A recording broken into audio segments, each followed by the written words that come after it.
Hi there. Hey, welcome to Iowa Forms. So we just did agency policy disclosure, and the next step in the form is the dual agency potential slash consent agreement. And so on the agency policy form, we discussed kind of the basics of dual agency, and you should remember that um, from your pre-license class. And just remember, dual agency is when one agent represents both parties of a transaction. And remember that dual agency, you have to be very, very careful. You know confidential information about both parties, and you can't use that as um, uh, ammunition to try to put a deal together.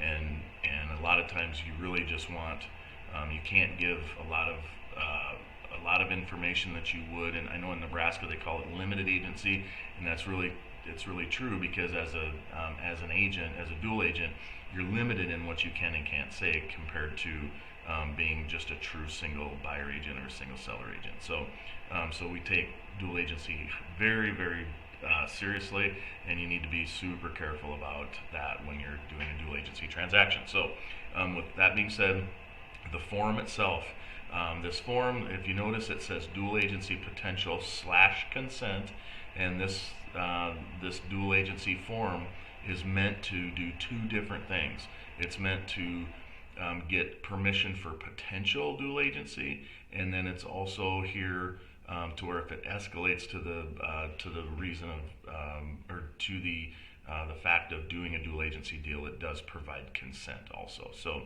sometimes that can be a little bit confusing on the very first time that you fill these out. So again, it talks about dual agency in detail. It just says that, hey, and this is also meant for buyers and sellers. And so, your potential side is only going to be either a seller or a buyer. In this case, this is our listing packet, and so we're going to use the seller one. So we've got Keller Williams Siouxland and Sam and Sally Seller, and then it just says, that we enter into, and it talks about dual agency in detail. If broker represents owner, if broker represents buyer, what we can do, and then if broker represents both owner and buyer, dual agency exists. And again, it says broker shall not knowingly say or do anything that might place one party at a disadvantage.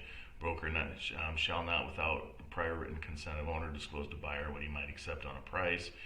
Broker will endeavor to be impartial, and so you have to read this and understand it.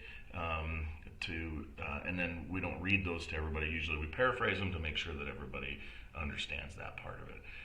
And as we move into page 2, and again, it's a description of services, what we can and can't do, but remember, we always have to disclose material adverse facts and defects, disclose information that is material to the transaction, and, if you know that somebody is upside down in the house and, we won't be able to close, things like that you'll have to disclose.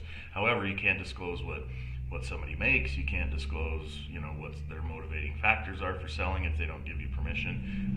There's a lot of things you can't disclose. So you just have to get, understand what that fine line is. And then as we come down here, it describes, description of the responsibilities and rights of the owner and buyer. And again, read this so you understand it in general.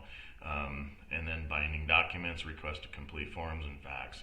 So, but as we go through this, the main reason for this one is that, the seller or owner is giving their permission for potential dual agency on the first step of this at the listing. And so, and then that, for page 3, it ends up being nothing.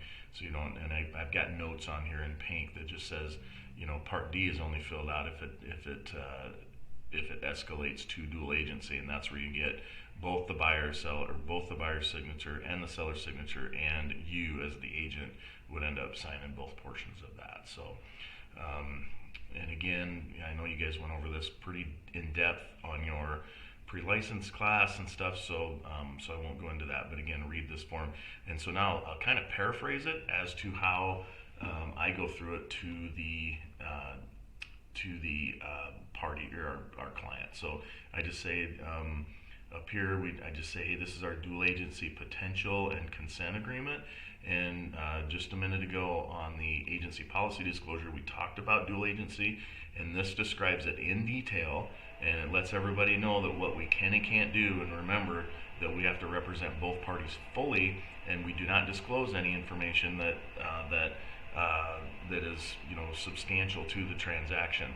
However, if we know anything about the house or anything about the deal, then we have to disclose that. And so, but just understand, we don't treat any party any differently, and we don't put any party at a disadvantage, and we take dual agency very seriously. This describes what our duties of the licensee is, and then also it talks about the potential and consent here. The reason that we're going to sign this today is that you're going to give me permission for the potential for dual agency. And what this does is this allows me to have that first initial contact with a potential buyer to show your home at either an open house, or if I can talk to them on the phone, or if it's an email conversation. This is just stating that if I talk to somebody, there is potential for dual agency, and that you're okay with that. And again, this gives me permission to have that first initial contact with a potential buyer.